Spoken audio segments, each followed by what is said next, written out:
Ilang buwan na lang noon ay malapit na ang aming graduation. Sobrang excited na ng lahat. Halos gusto na naming hatakin ang araw para lang mapabilis ito. Excited kaming suotin ang mga toga namin. Hanggang sa merong isang pangyayaring naganap bago ang aming pagtatapos. Tawagin mo po akong Zach. Ang kwentong kababalaghan na ito ay nangyari bago kami magtapos sa pag-aaral ng aking mga kaibigan. Hinding-hindi ko malilimutan ang araw na yon at hanggang ngayon ay nakatatak pa din ito sa alaala ko. Fourth year high school na po ako dito sa probinsya ng Bicol. May mga kaibigan at kababata ako. At yon ay sila Anjo, Fred at Pat. Halos magkakapatid na ang turingan namin. Elementarya pa lamang ay kaming apat na ang magkakasama. May bansag pa nga sa aming apat dahil sa sobrang maloko namin. Maloko sa iba't ibang uri ng tao. Kakilala man yan o hindi. Pero maginoo naman kami at mababait. Madami kaming plano sa nalalapit naming graduation. Itong si Anjo, plano niya daw tumambling sa stage pagkukuha ng diploma niya. Si Fred naman, magtatapat na daw ng kanyang pag-ibig sa kaklase naming si Jella. At si Pat, maglalakas loob na ligawan ang kapatid kong babae na si Talia. May isang gabing magkakasama kaming nakatambay sa ilalim ng puno at sakto noon na kabilugan ng buwan. Nagkaroon kami ng puso sa puso na usapan. Ang galing no? Malapit na tayong magtapos. Sana matagal pa tayong magsama hanggang sa tumanda. Wika ni Pat. Oo naman, kahit uugod-ugod ka na, tutulungan ka pa rin namin at aalalayan. Wika ko naman. Baliw, sabay-sabay tayong uugod-ugod. Hindi ka na din makakatayo nun. Pabirong wika ni Fred. Maraming kwento pa noon at nahahalata ako na parabang namamaalam na itong si Pat. Pero binabaliwala na lang namin noon. Hanggang sa nauwi na din ang usapan sa planong magsiswimming bago ang graduation. Hindi kaya delikado yun? Maraming nangyayaring masama bago ang graduation, di ba? Ang dami kong nababalitaan na ganun eh. Wika ni Anjo. Sus, kung oras mo na, oras mo na. Tsaka huwag kang magpapaniwala sa mga ganun. Sabi ni Pat. Isang Sabado, yun ang araw na nagplano kaming maglangoy sa malapit na ilog sa amin. Nakaayos na din ang mga gamit ko noon at ilang baon na pagkain. Bali hinihintay ko na lang sila na daanan ako sa bahay. Nang maya-maya ay nakita ako ng nanay ko. May lakad kang bata ka? Parang wala akong natatandaan na pinayagan kitang lumabas. Pero Nay, ngayon lang po ito, pagbigyan niyo na po ako. Hindi. Ibalik mo yung mga gamit at pagkain mo at pumirmi ka sa bahay. Magtatapos ka na ng pag-aaral tapos gagala ka pa? Hindi mo alam na delikado yon? Wika ni nanay. Wala na akong nagawa noon. Hindi ko pwedeng suwayin si nanay. Maya-maya ay dumating na silang tatlo. Si Nani na ang humarap sa kanila at sinabing hindi niya ako pinayagang maglangoy sa ilog. Kita ko ang lungkot ng mga ito habang nakasilip ako sa bintana ng aking silid. Hindi ko alam kung tutuloy ba sila nang hindi ako kasama. Sa sobrang inis ko kasi ay nagkulong na lang ako sa kwarto. Hindi ko na malaya na nakatulog na pala ako noon. Naalimpungatan ako at nagising dahil parang may bumulong sa akin. Boses ng lalaki. At tinatawag ako sa aking pangalan. Bumangon ako noon. Tanghaling tapat pa lamang. Naupo lang ako sa balkonahe ng aming bahay at nakatulala. Iniisip ko kung natuloy ba ang aking mga kaibigan sa paglalangoy sa ilog. Sa pagtulala ko lang noon sa tapat ng bahay, ay nagulat ako dahil parang may biglang dumaan mismo sa harapan ko. Dahilan para mapapikit ako saglit. Mabilis lang yun at hindi ko mawari kung ano. Bigla ding nag-iba ang pakiramdam ko noon. Para akong kinabahan bigla. Pero hindi ko alam kung bakit.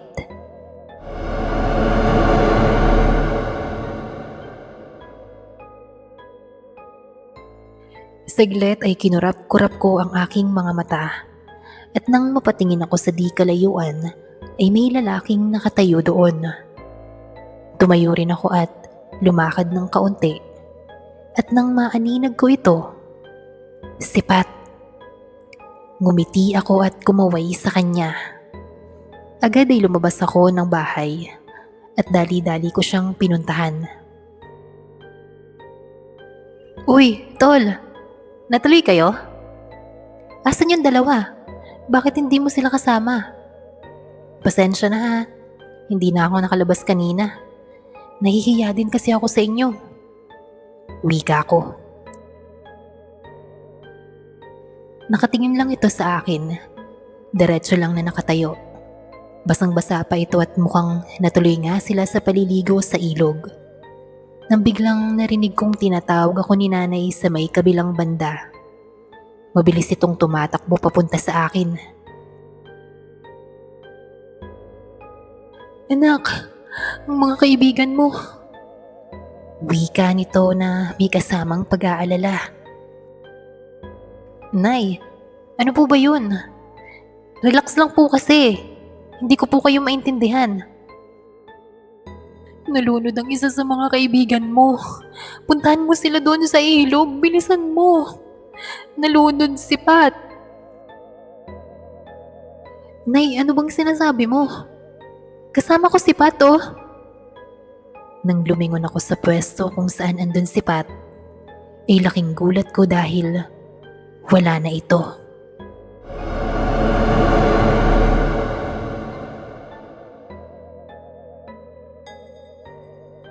Nagmadali akong pumunta sa may ilog at nadatnan kong nagkakagulo na doon at nag-uumpukan na ang mga tao.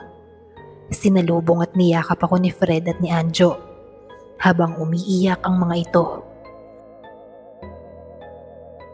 Tol, si Pat.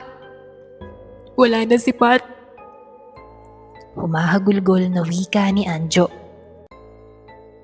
Agad ay hinawi ko ang mga taong nag-uumpukan doon at nadatnan kong nakahiga si Pat sa lupa. Pinipilit siyang i-revive ng mga rescue. Ngunit wala na. Hindi ako makagalaw noon at gulong-gulo sa mga nangyayari. Parang mahihimatay ako sa sobrang gulat at lungkot ng mga oras na yon. Dahan-dahan akong napaluhod at nang hawakan ko si Pat, malamig na ito. At doon na nag-sink in sa isip ko na totoo ngang wala na si Pat.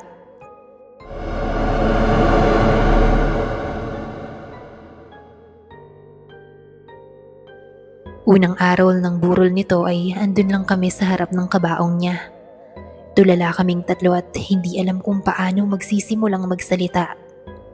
Nilagasan kami ng isa. Isang taong tinuring naming kapatid. Isang taong sobrang bait. Lumabas noon sa kwarto ang nanay ni Pat. Dala-dala ang toga nito. Sa mga oras na yon ay bumuhos ang luha sa aming tatlo na kaibigan niya.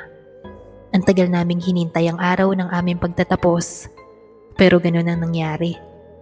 Hindi na namin siya makakasamang magmarcha. Nagpasya kaming magbantay sa unang gabi ng lamay niya. Hating gabi na noon at umuwi na din ang ilang kapitbahay at ang ilang kaklase namin. Nakakabingi ang katahimikan ng gabing iyon. Kaya naman nagsimula na akong magsalita. Nagpakita sa akin si Pat. Bago pa ibalita sa akin ni nanay ang nangyari sa inyo sa ilog. Hindi ko alam na patay na pala siya ng mga oras na yun. Hindi na namin namalayan na malalim na pala yung tinalunan niya. Kung alam ko lang na mangyayari yun sa kanya, sana ay hindi ko na lang pinilit pumunta pa sa ilog para maligo. Wika ni Fred. Wala na tayong magagawa. Walang may gusto nun. Walang may gusto na malunod si Pat. Sambit ni Anjo. Tahimik na ulit kami noon. Nakakabingi na naman ang katahimikan. Nang maya-maya ay nagsimulang magparamdam sa amin si Pat. Isinabit kasi ng nanay niya ang kanyang toga malapit sa kabaong nito. Walang hangin sa loob ng bahay nila noon, pero patuloy ang paggalaw ng toga niya.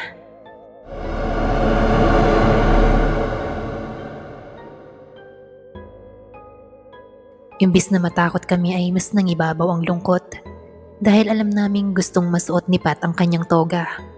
Pero dahil nga sa aksidente na yon, hindi na ito mangyayari. Sunod nun ay hindi ko na namalayan na nakaidlip na pala ako. Si Pat agad ang bumungad sa panaginip ko. Nasa ilog daw kami at masayang naliligo. Tapos bigla-bigla na lang siyang nawala. Sumisigaw-sigaw ako noon. Sinisigaw ko ang pangalan niya. Hanggang sa merong humawak at humila sa akin pailalim ng ilog. Nagpupumilit akong umahon ng ilog pero mahirap. Hanggang sa parang nawawala na ako ng hininga noon at pakiramdam ko'y nalulunod na din ako.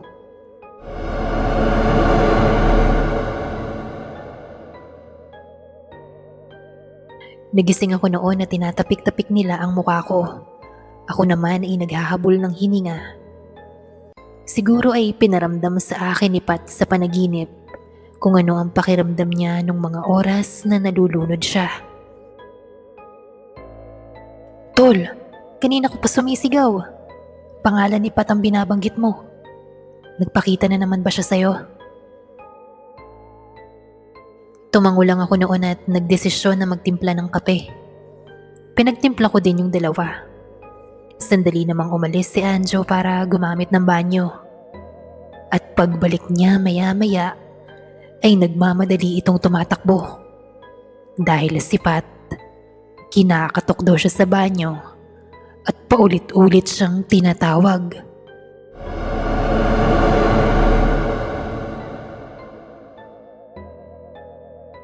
Dahil sa kababalaghan na nangyayari sa amin ng gabi na yon, ay nagsimula akong mag-joke para kahit papaano ay mabawasan naman ang namuong takot sa amin. Naku Fred, ikaw naman ang kasunod. Mumultuhin ka na din ni Pat. Wika ko. Naku, ayos lang yun. Mas lamang yung lungkot ko kaysa sa takot. Mas magandang alayan na lang natin ang taimtim na panalangin ang kaibigan nating si Pat. Bumuo kami ng bilog at naghawak-hawak ng kamay. Ipinikit ang aming mga mata at nagsimulang magbigay ng dasal para kay Pat. Nang biglang mapasigaw itong si Fred. Napamulat na kami ni Anjo dahil nagulat kami sa lakas ng sigaw niya. Nagpakita si Pat. Kasama natin siya. Nakahawak ang mga kamay niya sa atin. Wika nito.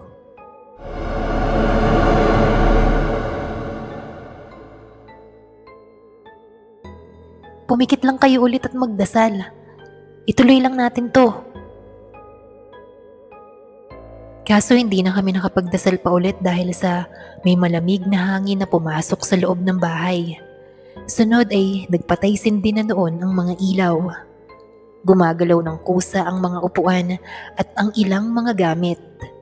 Para kaming mga takot na bata na nakasiksik sa isang sulok.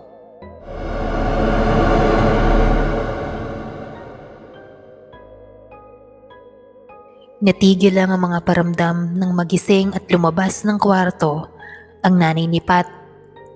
Naabutan niya kaming nakasiksik lang sa gilid at nagtaka pa ito sa amin. Walang tigil bang nagpaparamdam sa inyo si Pat? Wika nito. Opo tita, galit po yata sa amin si Pat dahil kanina pa kami tinatakot. Pumunta ang nanay ni Pat sa tapat ng kabaong at kinuha ang basahan para punas-punasan ito at nagsimula na naman siyang umiyak.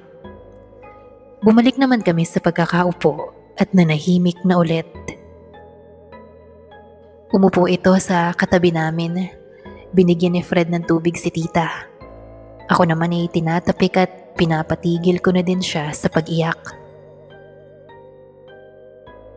Hayaan niyo sana ang anak ko sa ginagawa niya sa inyo.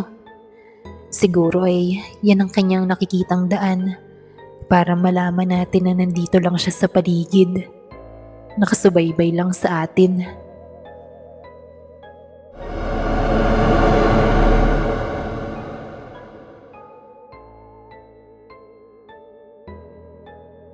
Sa sinabing yun ng nanay ni Pat, ay napalitan ng lungkot ang mga takot namin. Pero sa tingin ko ay mas gustong makita ni Pat na matakot na lang kami kesa yung umiiyak-iyak kami dahil wala na siya. Maloko kasi yun at siguro yun ang way niya para matigil ang kalungkutan namin. Kami pa rin talaga ang iniisip niya. Dumating ang araw ng graduation namin, ngunit kasalukuyan pa rin noong nakaburol si Pat. Sobrang lungkot ng mga oras na yon. Matagal naming hinintay ang pinakamagandang regalo namin sa mga magulang namin. Yun ay ang makatapos. Tinuloy pa din namin. Habang nasa taas ako at tinatanggap ang aking diploma, ay napalingon ako sa dulong bahagi sa may nag-uumpukan na ibang tao. Hindi ko alam kung namamalikmata ako noon, pero nakita ko si Pat. Kita ko ang aliwalas ng mukha niya. Nakangiti ito sa akin. Hindi ko mapigilang umiyak noon. Kumaway ako at itinaas ang diploma ko. Kasama ko ang alaala mo sa aking puso at isipan. Aking tunay na kaibigan. Sambit ko sa utak ko. Pinagawan din namin ng standee na nakasuot ng toga si Pat. Kaya kahit wala siya ay parang andun pa din. Dala-dala ito ng nanay niya sa taas ng stage at siyang tumanggap ng diploma nito. At siya nga pala, si Pat ang valedictorian sa batch namin.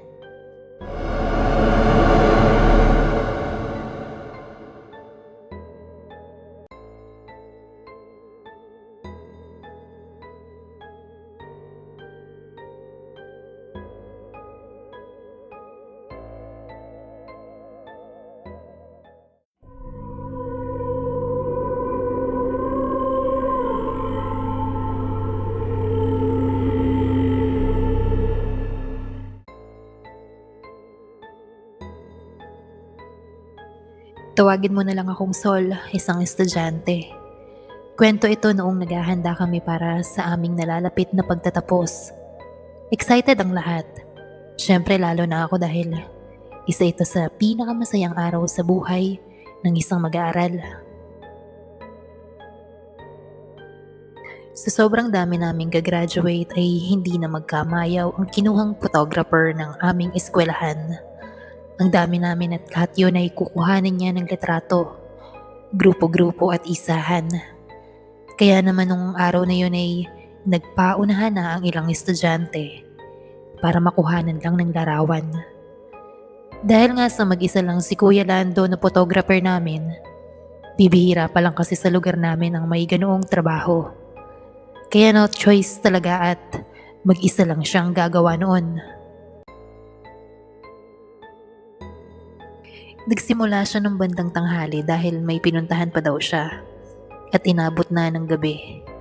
Kaya naman nung time na yon ay nakapila na din ako dahil sabi ni Kuya Lando, hanggang ngayon na lang daw ang huling araw ng pagkuha niya sa amin ng larawan.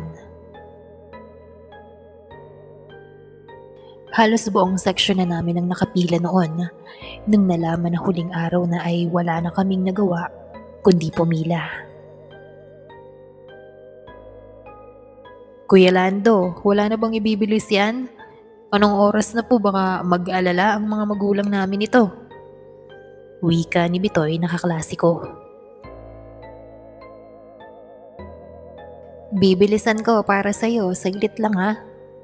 O sige, pumasok na kayo dito at halos lahat naman ng section ninyo ay nandito na. Unahin ko na kayo para sa classroom picture. Pakisuot na ng mga toga ah. Ayun, ang lakas talaga namin sa'yo, Kuya Lando. Wika ni Bitoy. Sa mga oras na yan ay nagsisimula na si Kuya Lando na kuhaan kami. Pero parang napapansin namin na parang balisa siya. Paulit-ulit niya kaming kinukuhaan pero umiilang ito. Sunod ay kukuha ulit siya ng panibago. Teka po kuya, parang ang daming kuha niyo sa amin. Patingin nga po para alam namin kung maganda ba ang kuha ninyo. Wika ni Bitoy. Naipakita sa amin ni Kuya Lando ang lahat ng larawan namin sa kamera niya at nagtaasan ang aming mga balahibo dahil may isang babaeng nakaitim ang sumama sa larawan namin. Kuya Lando, ano to? Bakit po may ganyan? Parang may multo. Tanong ko.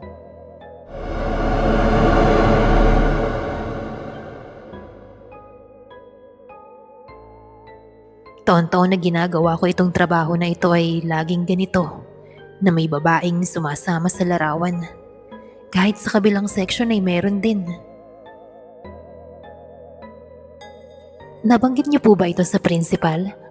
Kasi kung taon-taon, malamang ngayang babaeng nakaitim na yan ay multo dito sa eskwelahan natin.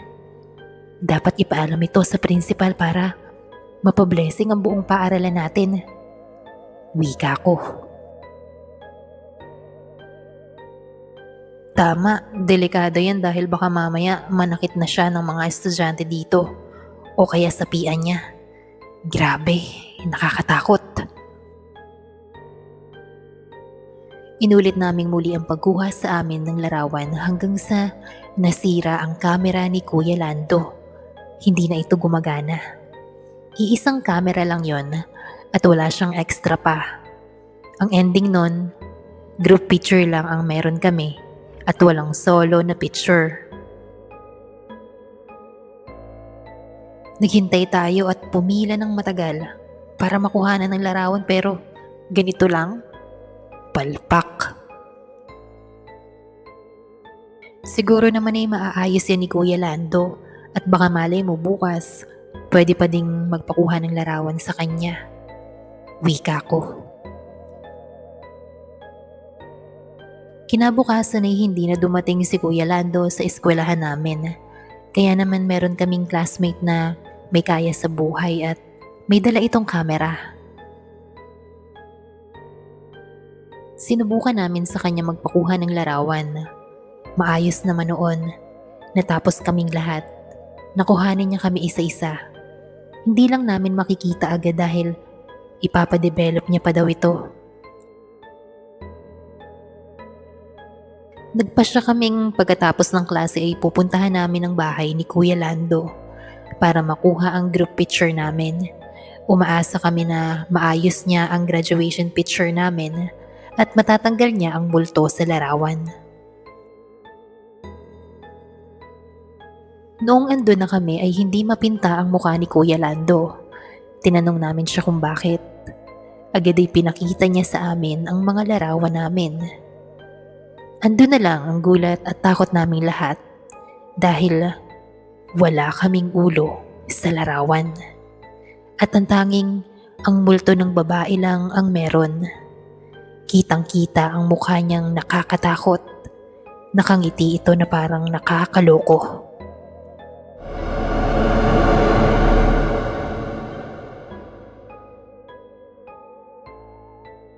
Nagpaalam kami kay Kuya Lando kung pwede ba naming sunugin lahat ng larawan. Pumayag naman ito. Agad ay sinabi namin sa principal ng eskwelahan ang tungkol sa babaeng multo. Agad naman itong umaksyon at nagpatawag ng pare para ipabless ang buong eskwelahan. Natakot kami noon dahil lahat kami ay walang ulo sa larawan. Senyales yun na may masamang mangyayari sa amin. Pero mas naniniwala kami sa kapangyarihan ng Diyos at alam namin na ililigtas kami nito sa kapahamakan. Dumating ang araw ng graduation namin noon. Masaya lang lahat kami.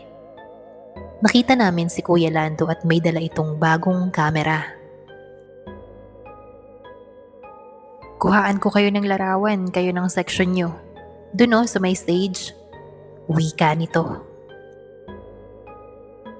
Kuya Lando, baka mamaya may sumama na namang nakaitim na babae dyan Naku ka.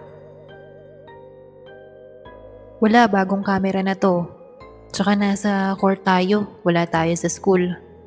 Sa eskwelahan nyo lang may multo Nagpabless na po ang principal, malamang wala nang multo doon yung babaeng nakaitim. Makalipas ang ilang araw, napadevelop na ng kaklase namin ang mga larawan namin gamit ang camera niya.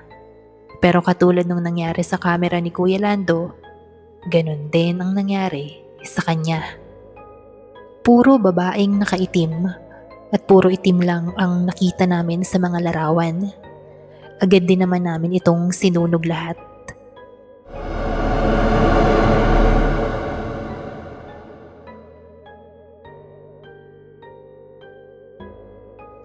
Yung kababalaghan na yon ay hinding-hindi namin malilimutan. Hanggang ngayon ay wala pa akong balita kung meron pa ding sumasama sa larawan na isang multo. Ang kwento-kwento, ang multo ng babaeng yun ay kaluluwa ng isang estudyanteng namatay noon at siguro ay bago siya mamatay ay malapit na din siyang graduate. Kaya naman lagi siyang sumasama sa mga graduation picture.